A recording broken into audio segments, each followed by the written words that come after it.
अस्सलाम वालेकुम दोस्तों।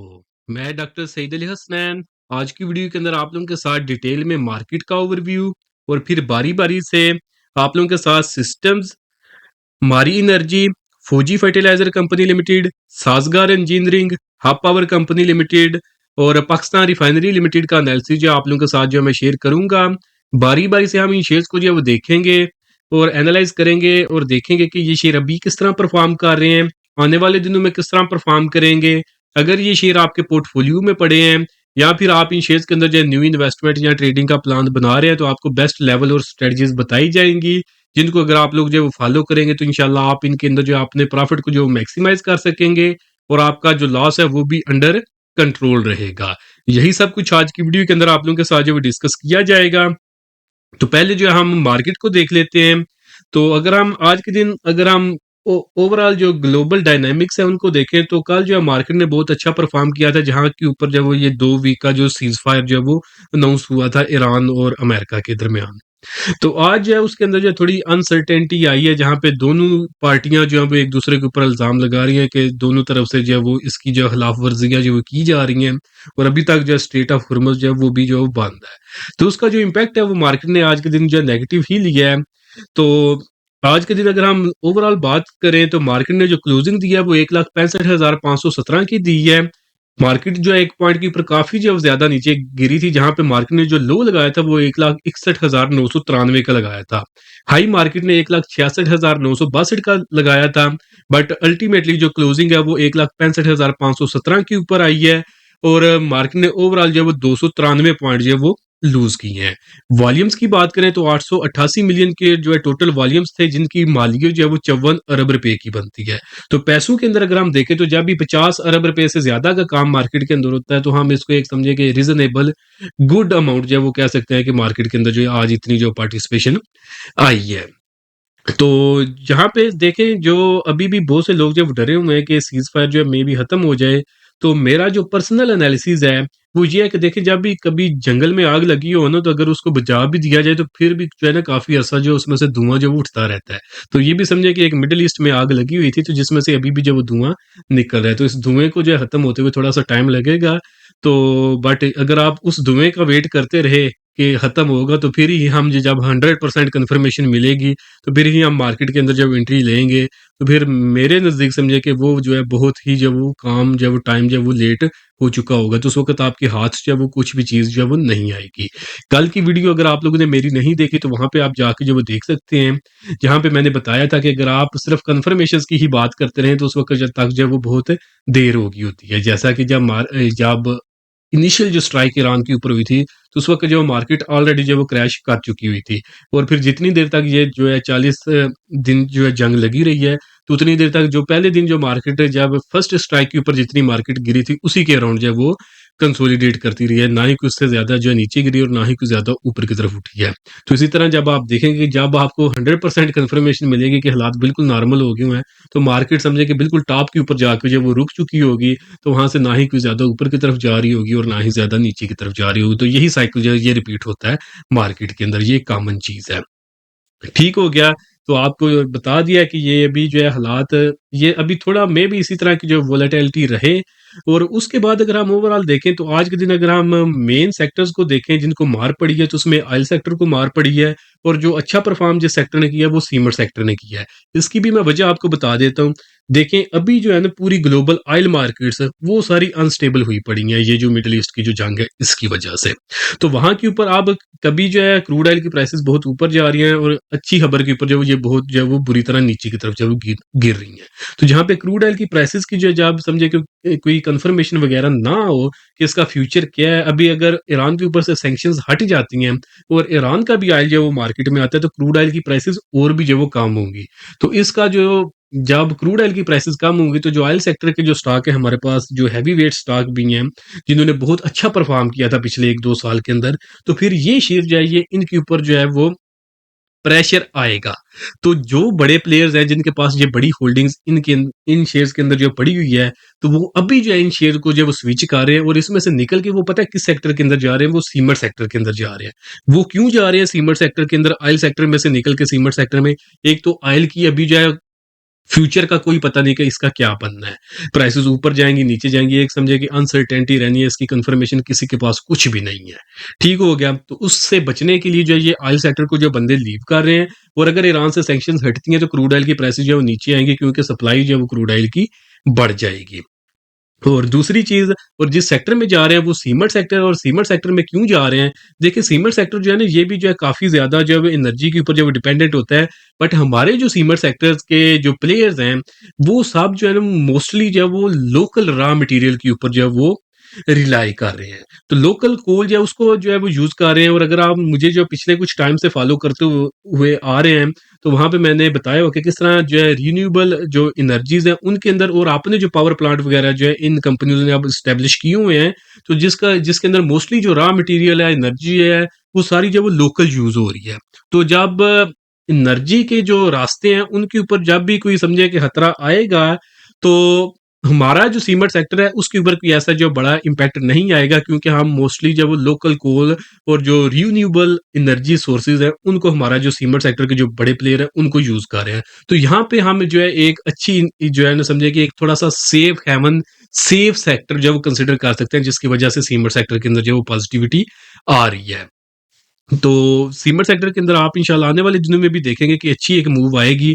और एक और भी वजह है, एक सीमेंट सेक्टर और हमारा जो आईटी सेक्टर है, ये जो 2 सेक्टर हैं, ये मे बी आप देखें कि ये थोड़ा जो है अच्छा परफ़ॉर्म करें जून तक। इसकी वजह ये है कि जो मार्केट के जो प्लेयर्स हैं, वो एंटीसिपेट कर रहे हैं, उम्मीद कर रहे हैं कि जब बजट आएगा, तो बजट के अंदर जो है वो एक तो हमारा जो कंस्ट्रक्शन सेक्टर है, इसको जो है मे बी कोई बड़ा जो है रिलीफ़ दिया जाए। और दूसरा जो अप्रैल के एंड के अंदर जो हमारी मॉनेटरी पॉलिसी है, उसके अंदर भी जो है वो उम्मीद यही लगाई जा रही है कि अगर जो है ये ग्लोबल हालात जो है वो ठीक रहते हैं, तो वहाँ पे रेट कट भी किया जा सकता है। तो उसकी वजह से भी हमारा जो सीमेंट सेक्टर है इसके ऊपर पॉजिटिव इम्पैक्ट आएगा।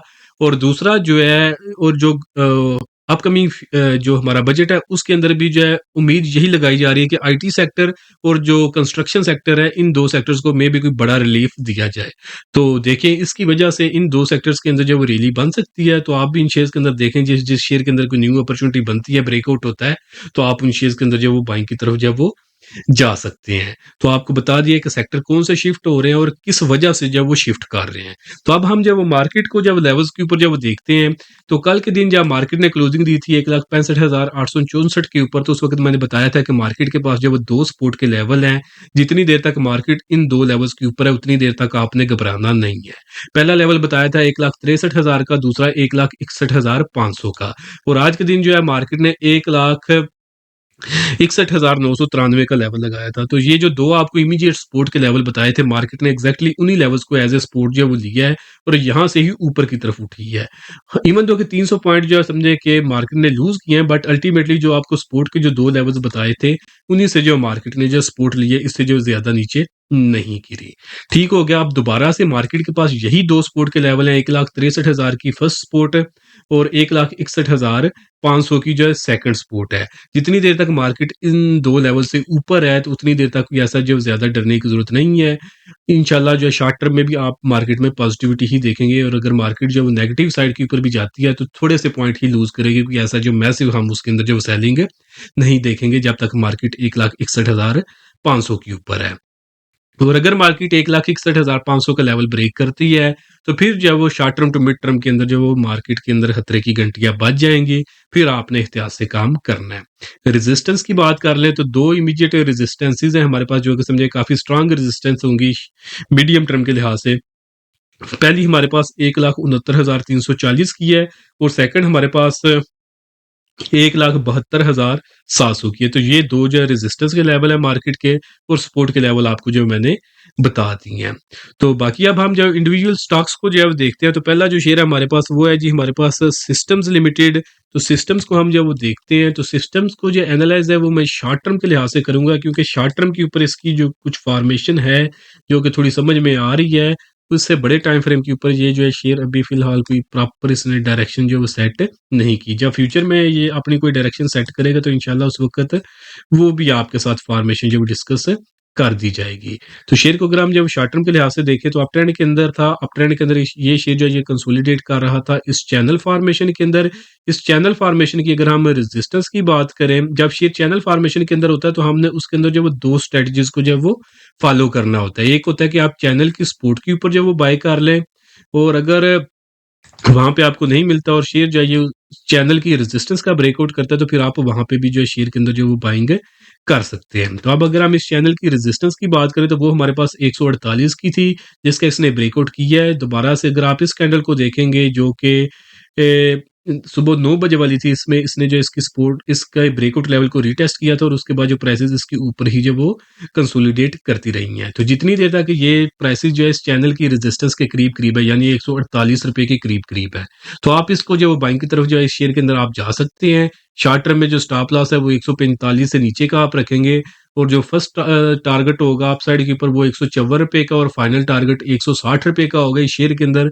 तो समझे कि आपको इस शेयर के अंदर जो 10 रुपए का गेन जो है वो शॉर्ट टर्म में मिल सकता है, अगर आप इसके अंदर जो बताए गए लेवल्स हैं उनको आप फॉलो करते हैं। तो शॉर्ट टर्म में अगर तो आप लोगों के पास ये शेयर जो पोर्टफोलियो में पड़ा हुआ है और आने वाले दिनों में ये शेयर जो है 100, क्या अब आपको इसको बताऊं, स्टॉप लॉस आप जो है इसके अंदर 144 का रख लें। अगर ये 144 को ब्रेक करे तो फिर आप इसमें से एग्जिट इख्तियार कर सकते हैं। सिस्टम्स के बाद जो नेक्स्ट शेयर है हमारे पास वो है हमारे पास मारी एनर्जीज लिमिटेड। इसको भी हम जब शॉर्ट टर्म के लिहाज से ही डिस्कस करेंगे, क्योंकि शॉर्ट टर्म के ऊपर ही इसकी जो फॉर्मेशन जो बन रही है। तो इसके अंदर भी जब वो सिमिलर वो चैनल फॉर्मेशन ही बन रही है जैसा कि हमारे पास सिस्टम्स के अंदर जो वो बनी थी। तो मारी एनर्जी के अंदर भी इसी तरह की फॉर्मेशन जो वो बन रही है। तो अब इस चैनल अब ना ये जो शेयर है ये थोड़ा-सा काफ़ी जो ट्रिकी हो चुका है। अब अगर आपने इस शेयर के अंदर जो बाइंग करनी है ना, आपने 2 लेवल का लिहाज़ करना है। अभी अगर आप देखेंगे तो ये इस शेयर ने जो इस चैनल का ब्रेकआउट किया था, और ब्रेकआउट करने के बाद दोबारा से इस चैनल के अंदर जो है वो आ चुका है। तो अब अगर ये शेयर प्रेशर के अंदर आता है, तो फिर अगर आपने इस शेयर के अंदर जो बाइंग करनी है, तो फिर अब आप वेट करें कि इस शेयर की जो प्राइसेज़ है ना, वो आपको नीचे इस चैनल की सपोर्ट के ऊपर मिले, अगर आपने शॉर्ट टर्म के ऊपर भी जो बाइंग करनी है। तो वो हमारे पास 620-625 रुपए का लेवल बन रहा है।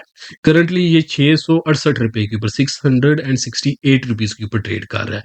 तो आप वेट कर लें कि आपको यहाँ पे सपोर्ट के ऊपर मिले, तो ये आप इसके अंदर जो बाइंग करें 620-625 रुपए के ऊपर, और अगर नीचे ये 620 का लेवल ब्रेक करे तो आपने इसमें से निकल जाना है। राउंड फिगर आप 600 का भी रख सकते हैं। तो ये 620 का फिगर आप ज़हन में रखें, इसको अगर ब्रेक करे तो फिर आपको इस शेयर में से जो वो निकल जाना चाहिए। और अगर ये शेयर नीचे नहीं आता और ऊपर की तरफ उठता है तो फिर आप जो मेक श्योर करें कि ये जो ऊपर मैंने ब्लैक कलर की ट्रेंड लाइन लगाई है ना, इसके ऊपर जो है ये शेयर क्लोजिंग दे, तो फिर आप इसमें बाइंग करें। तो वो हमारे पास अभी जो वो 700 रुपए का लेवल बन रहा है। तो या तो ये शेयर 700 रुपए के ऊपर क्लोजिंग दे तो फिर आप बाइंग की तरफ जाएँ, या फिर नीचे अगर आपको ये 620-625 रुपए के ऊपर मिलता है तो फिर वहाँ पे आप इसमें बाइंग करें। तो फिर जो है शेयर के अंदर जो है रिस्क कम होगा और आपको शॉर्ट टर्म में अच्छा खासा गेन मिल जाएगा। अदरवाइज़ जो आप इसमें स्टक हो जाएँगे और या फिर आपको जो है वो लॉस उठाना पड़ सकता है। सिस्टम्स के बाद नेक्स्ट शेयर है हमारे पास फौजी फर्टिलाइज़र कंपनी लिमिटेड। फौजी फर्टिलाइज़र को अगर हम जब चार्ट के ऊपर जब देखें, तो ये शेयर जो है इसको भी जो मैं शॉर्ट टर्म के लिहाज से ही जब डिस्कस करूँगा। शॉर्ट टर्म से मुराद मेरी 1 से 2 हफ्ते का टाइम फ्रेम है, जिनका होल्डिंग पीरियड इतना है। तो वो ये जो मैं शॉर्ट टर्म के लिहाज से लेवल बता रहा हूँ, इनको आप लोग जो है वो फॉलो कर सकते हैं। तो इस शेयर को अगर हम जब वो देखें, तो इसके अंदर भी ये एक चैनल टाइप ही फॉर्मेशन जो है वो बन रही है।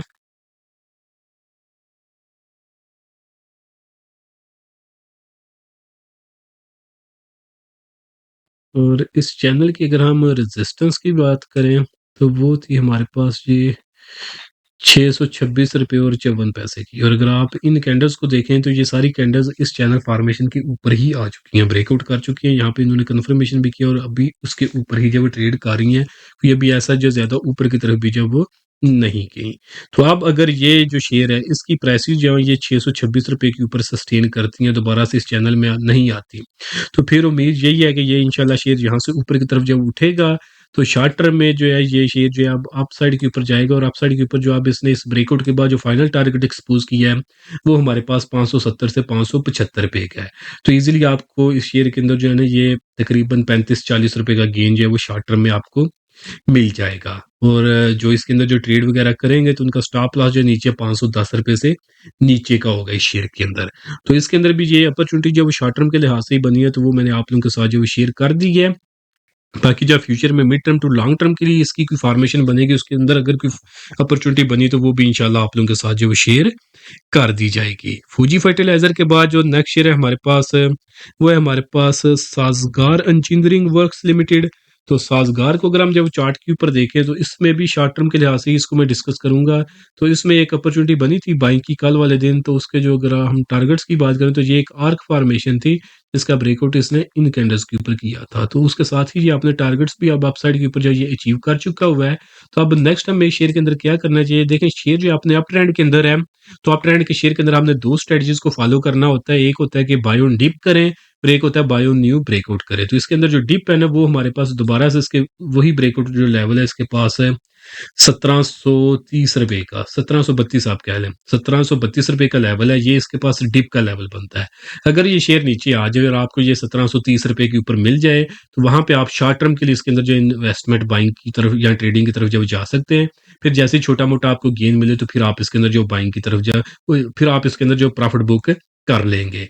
जिनके पास पड़ा हुआ है उनका भी स्टॉप लॉस जो ये 1730 रुपए का होगा। और बाकी अगर इसके अंदर कोई फ्यूचर के अंदर फॉर्मेशन बनेगी तो फिर जो ऊपर इसका जो ब्रेकआउट लेवल होगा वो भी आप लोगों के साथ जो है शेयर कर दिया जाएगा। तो इसलिए चैनल को आप लोग जो है वो जरूर सब्सक्राइब कर लें। नेक्स्ट शेयर है हमारे पास जी पावर सेक्टर से हब पावर कंपनी लिमिटेड। तो दोस्तों इसकी डिस्कशन करने से पहले दोस्तों अगर तो आप लोग ये जो एनालिसिस या जो लेवल्स वगैरह मैं आपको बता रहा हूँ, अगर तो आप इन सब को खुद से मैनेज कर सकते हैं तो वेल एंड गुड, आप इनको फॉलो करें तो इंशाल्लाह आप लॉस से भी बचेंगे और आपका जो प्रॉफिट है वो भी मैक्सिमाइज होगा। बट अगर आप लोग ये सब कुछ खुद से फॉलो नहीं कर सकते और आप लोग एक ऐसे प्लेटफॉर्म की तलाश के अंदर जहाँ पे आप चाहते हैं जैसे ही किसी शेयर के अंदर कंफर्मेशन मिल जाए कि उसके अंदर उसकी जो प्राइसेस ऊपर जाने वाली है तो उसके अंदर आपको बाय का सिग्नल मिल जाए, और जैसे ही किसी शेयर की कंफर्मेशन मिले कि उसकी प्राइसेस नीचे गिरने वाली है तो उसके अंदर आपको जब सेल का सिग्नल मिल जाए, बता दिया जाए कि बाइंग कहाँ पे करनी है, उसके बाद सेलिंग कहाँ पे करनी है, और इसी तरह सेलिंग कहाँ पे करनी है, और सेलिंग के बाद नीचे अगर गिरे तो कहाँ तक जो है वो नीचे गिर सकता है। तो अगर तो आप इस तरह के सिग्नल वगैरह चाहते हैं, इस तरह की सर्विस चाहते हैं, तो उसके लिए आप हमारी प्रीमियम सर्विसेज अवेल कर सकते हैं। हमारी प्रीमियम सर्विसेज आप साल में जस्ट वन टाइम 6,000 रुपया पे करके पूरे साल के लिए अवेल कर सकते हैं। इस 6,000 के बदले में एक तो आपको पूरे साल के लिए जो हमारा इंट्राडे ट्रेडिंग ग्रुप है उसकी एक्सेस मिल जाएगी, हमारे स्विंग ट्रेडिंग ग्रुप की भी आपको एक्सेस एक साल के लिए मिलेगी इसी 6,000 में। इसी 6,000 में हमारा जो लॉन्ग टर्म इन्वेस्टमेंट ग्रुप है उसकी भी एक्सेस मिल जाएगी। और सबसे बड़ा जो हमारा कंप्लीट स्टॉक मार्केट कोर्स है जिसके अंदर आपको ए टू जी मार्केट से रिलेटेड सब कुछ सिखाया जाएगा, उसकी भी आपको एक्सेस इसी 6,000 रुपए के अंदर मिल जाएगी। तो जो भी लोग इंटरेस्टेड हों नीचे दिए गए व्हाट्सएप नंबर पर मैसेज करके आप इनकी जो डिटेल्स ले सकते हैं। तो अभी हम जो हब को जब डिस्कस कर लेते हैं तो ये शेयर जो है ये भी चार्ट के ऊपर जब काफी स्ट्रांग नजर आ रहा है शॉर्ट टर्म के लिहाज से। इसकी अगर हम फॉर्मेशन की बात करें तो इस शेयर ने जो है यहाँ पे अगर आप देखेंगे तो एक ट्रायंगल फॉर्मेशन जो है ये बनाई थी, जिसकी रेजिस्टेंस इस शेयर के पास थी जी हमारे पास है 203 रुपए की। इसका इसने यहाँ पे ब्रेकआउट किया था गैप अप के साथ। तो अब मे भी इसकी प्राइसेस एक दफा नीचे डिप मारे, और अगर ये डिप मारते हैं और इसी ब्रेकआउट लेवल के ऊपर आ जाती है जो कि 203 रुपए के करीब करीब है और यहाँ के करीब आके रुक जाती है और इससे फर्दर जो वो नीचे नहीं गिरती, तो फिर जो है ये एक बेस्ट लेवल होगा इस शेयर के अंदर जो बाइंग के लिए। जिसके बाद अपसाइड के ऊपर जो इसका टारगेट होगा वो हमारे पास जी होगा, फाइनल टारगेट शॉर्ट टर्म का वो हमारे पास है 225 रुपए का। तो यानी 20 से 25 रुपए का आपको गेन इस शेयर में मिल जाएगा अगर आपको ये शेयर जो ये नीचे 200 से लेकर 205 रुपए के करीब जो है वो मिलता है। स्टॉप लॉस जो नीचे आप इसके अंदर जो है वो 197 रुपए से नीचे का रख सकते हैं। तो इसके बाद जो नेक्स्ट शेयर है हमारे पास हब के बाद वो है हमारे पास पाकिस्तान रिफाइनरी लिमिटेड। तो पाकिस्तान रिफाइनरी लिमिटेड जो है ये शॉर्ट टर्म में अपने अप ट्रेंड के अंदर जा रही है, और इसके अंदर अगर आपने न्यू बाइंग करनी है तो बाय ऑन डिप आप करेंगे तो जो इसके अंदर शॉर्ट टर्म की हमारे पास जो डिप बनती है वो 33.5 रुपए की है। वहां पे आप मिले तो आप इसके अंदर बाइंग करके जो छोटा मोटा प्रॉफिट लेके 2 से 5% का लेके प्रॉफिट आप इसमें से एग्जिट इख्तियार कर सकते हैं। और अगर हम इस शेयर को जब देखें थोड़े बड़े टाइम फ्रेम के ऊपर तो ये शेयर जो है ये थोड़ा वीकली टाइम फ्रेम के ऊपर जब ये कंसोलिडेट कर रहा है तो वीकली टाइम फ्रेम के ऊपर ये है कि ये जितनी देर तक आपने इस कंसोलिडेशन जोन का ब्रेकआउट नहीं करता तो आप इसको जस्ट वॉच लिस्ट के अंदर रखें। तो फिर अब ये है कि अपना इस कंसोलिडेशन जोन का ये शेयर ब्रेकआउट करेगा, फिर अगर आप उस वक्त जो है शेयर के अंदर जो बाइंग करेंगे तो फिर जो आप इस शेयर को जो लॉन्ग टर्म के लिए भी होल्ड रख सकते हैं। तो वो सिनेरियो बनेगा अगर ये शेयर वीकली टाइम फ्रेम के ऊपर क्लोजिंग देता है आके 38 रुपीज़ और 30 पैसे के ऊपर। तो फिर आप इसके अंदर जो बाइंग कर सकते हैं लॉन्ग टर्म के लिए।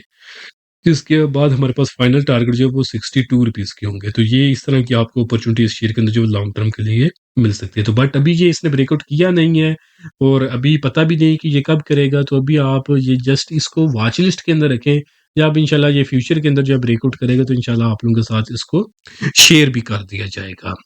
तो बाकी दोस्तों उम्मीद करता हूँ कि आज की वीडियो भी आप लोगों को पसंद आई होगी। वीडियो पसंद आई तो काइंडली उसको ज़रूर लाइक करें, चैनल को जो है ज़रूर सब्सक्राइब करें। बाकी इस वीडियो के अंदर आपको जो कुछ बताया गया ये सिर्फ इन्फॉर्मेशन और एजुकेशन के लिए है। ये किसी तरह की कोई भी इन्वेस्टमेंट एडवाइस नहीं है। अगर आपने कोई भी इन्वेस्टमेंट करनी है तो उससे पहले आपने खुद से उसकी मुकम्मल जो है रिसर्च कर लेनी है। आज के लिए दोस्तों इतना ही, मिलता हूँ आप लोगों से नेक्स्ट वीडियो में।